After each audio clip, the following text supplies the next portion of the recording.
A Davidic house, which is the kingdom church, is one that combines priesthood fully with the kingly ministry of believers. It's not just priestly ministry.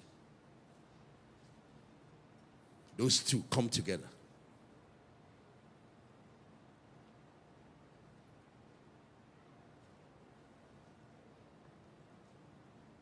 There are 7 things God is doing on the earth. Whenever I say like this, I'm doing an introduction so we can get into some of the sessions. 7 things that God is doing on the earth. Of course, among them, one of them is he's preparing the bride for the return of the groom, the return of Christ. He's preparing his church for his return. You should be living in the awareness of Christ's second return. That's one of them.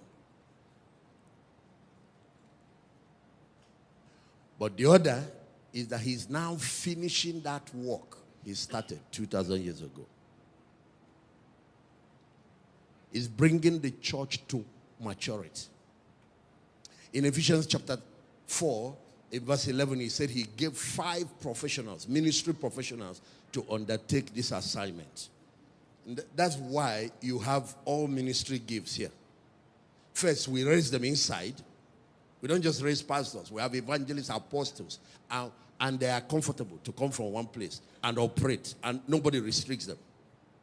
What happens is that some ministries, it's only pastors that can grow there. So instead of building an ocean, we are building an aquarium. If you bring a shark, it dies a tilapia. No. A kingdom church allows elephant to be elephant, lion to be lion, giraffe to be giraffe. It can contain everybody.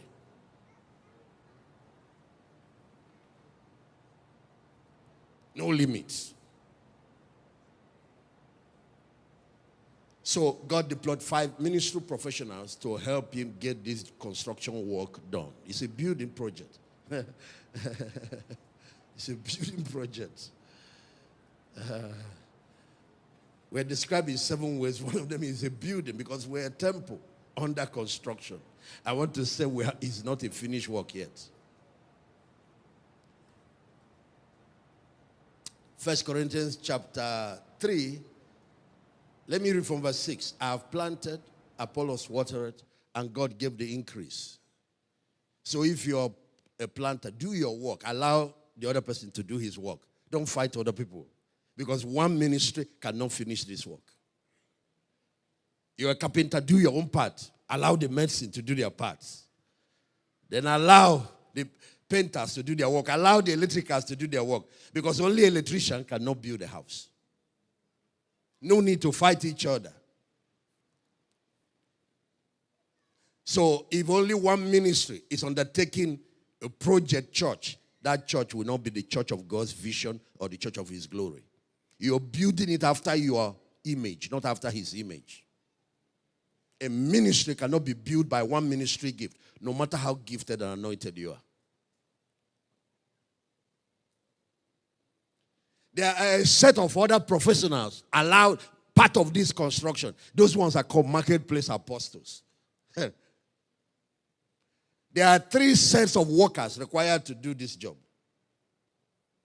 So in a building site where you have architects, you have plumbers, you have engineers, you have all those things. There is a 3rd set of workers. You now see an army of workers under the command of those professionals. As you read this place, you will get to meet it. That's Ephesians 4. But let me finish reading this. I planted, Apollos watered, but God gave the increase. Verse 7. Neither is he that planted anything, nor he that watered it, but God that gave the increase. Verse 8. Verse 8. Now, he that planted and he that watered are one. We are playing in the same team. In football match, you need 11 team players. It is not table tennis where one man show obtains. Ministry is a team sport. It's like football. It's like construction sites. We have understood it. So we have adjusted to divine plan long ago. That's what is giving us speed. He that planted and he that watered are one. And every man shall receive his own reward according to his own labor. Verse 9. For we are laborers together with God. We are actually in a construction site where God is the chairman, is the chief builder. We are actually in a project along with Jesus. It's something God is building, and that's what I want to show you. I want to cast a little vision this night so that everything you are hearing can fall into place. There is something God is constructing. So he said, we are laborers together with God. We are in partnership with God to get this job done. If God alone would do it, he wouldn't call us in. The purpose of God depends on the people of God. In other words, if you don't play your part, something will go wrong. Anyway, he will replace you. But there is a role, a carved out role just for you.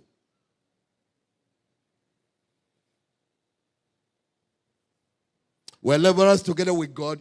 So he said, ye are God's husbandry and you are God's building. You see, the church is a building. That's the point. It's also a farm. That's when he talks about husbandry. It's a farm that God planted by himself. Trees that God planted. And his goal is to produce trees of righteousness, the planting of the Lord, that he might be glorified. But whether it's in the forest or in this place, diversity is at work. And we have to now grow up and mature and know how to manage that diversity. Just like your body has different organs, that's how it is with the church. And stop fighting each other. Some are fighting their kidney. Stop fighting your kidney. You will die if you kill your kidney. Some are fighting the heart. Because the heart is not doing the job like you. Your job is eyes. You see. The heart doesn't see. But he is the one that is keeping you alive. You fight it. You declare war on it. Toxic environment we have created through envy and jealousy and fighting one another, let it end. It's time to go back to the vision and go back to the assignment and go back to the building. We have an enemy. Let's focus all that energy on him.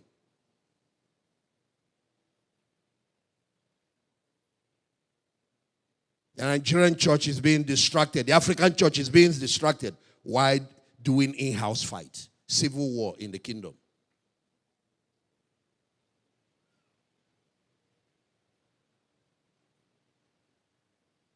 And the enemy is gaining the upper hand while we're busy fighting each other.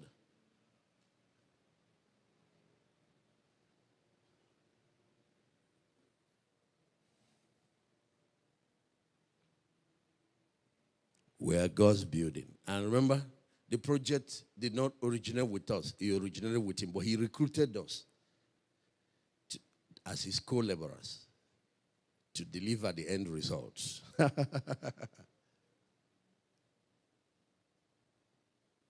As pastors and men and women of God, we are gardeners employed by the master to look after his farm.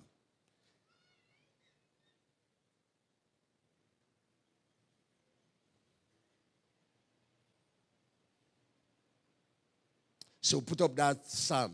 When the Lord has built up Zion, he will appear in his glory. One of the things that God is doing on the earth now, he is trying to finish the temple that he started and fill it with glory. Reveal it to the nations.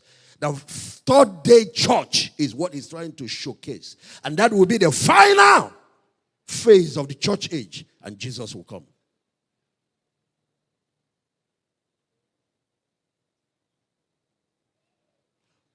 When the Lord shall have built up Zion, he will appear in his glory. One of the things hindering the coming of Christ, delaying his coming, is this thing you are reading here.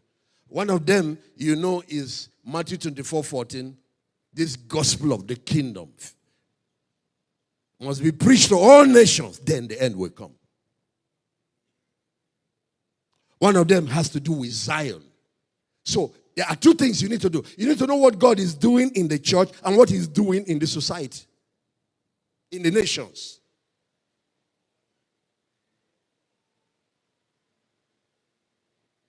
He's trying to make sure that every nation, every people group get the opportunity to hear the gospel so that on the day of judgment, nobody will say, I did not know. That's Matthew 24, verse 14. Show it one more time. Let them see. This gospel of the kingdom must be published as a witness. Did you see that word witness? People that are going to show up in court to face judgment. So when you are hearing the gospel, the court of heaven is gathering evidence against you or for you. It's either what you do with Jesus decides your eternal fate.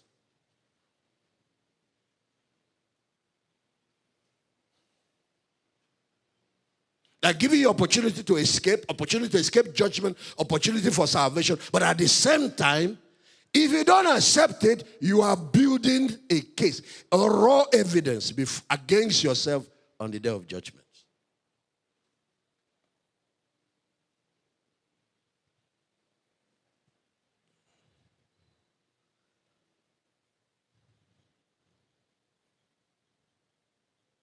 It must be preached to all nations as a witness. You know, the implication is God does not judge till he warns. Before God brings judgment, he will give people opportunity first for redemption. It's when redemption is rejected that judgment falls.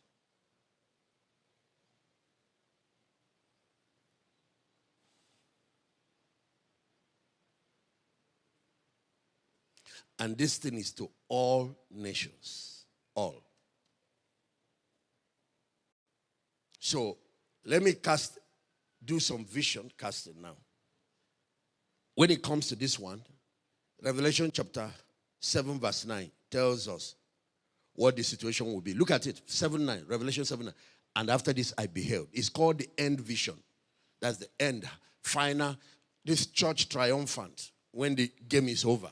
I want you to see. And I beheld, lo, a great multitude which no one could number. These are billions of souls from all nations, all kindreds, all people, and all tongues. They stood before the throne. You see the number of people that made it to heaven.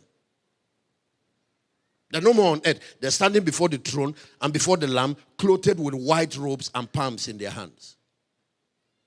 Anytime you see that word, palms in their hand, it's talking about the Feast of Tabernacle. That's the feast we have entered into now.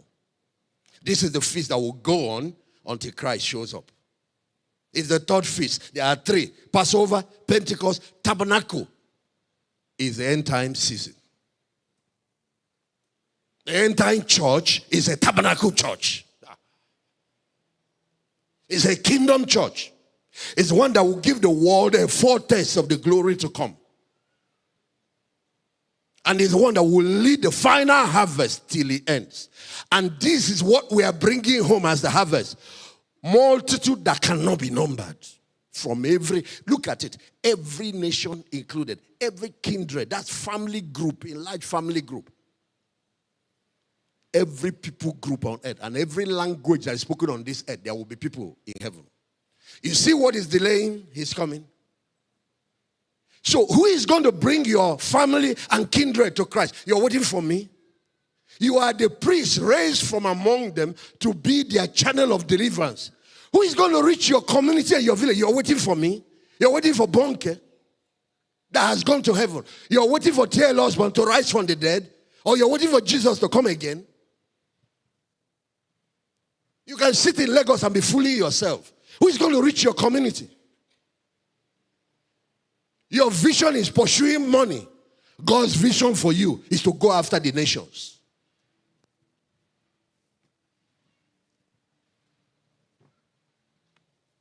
This is why you are saved, every one of you here.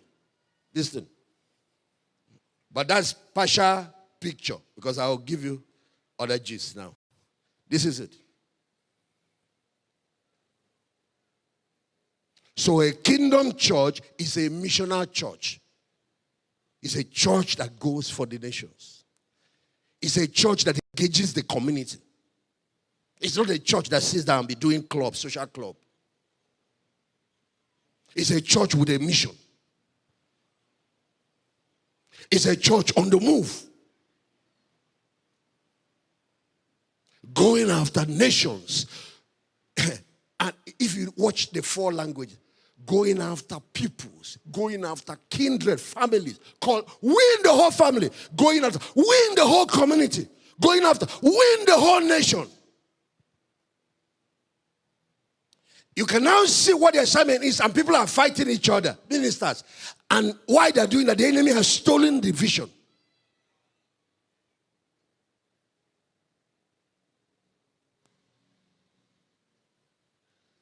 The question we should be asking as the people of God, what are the strategies that can give us the whole community? What are the strategies that can give us whole nations? What are the strategies that can give us whole families and kindred? What are the strategies that can deliver the whole people groups?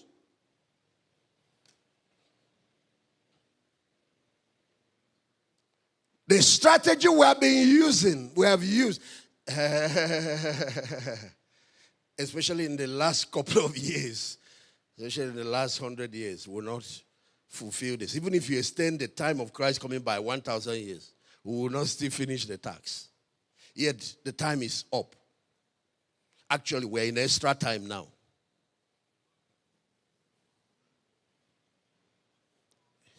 You know that time in football they call extra time. Because the goal has not been scored. So you have to extend till we have scored the goal. The God has extended time so we can score the goal. And this is the goal.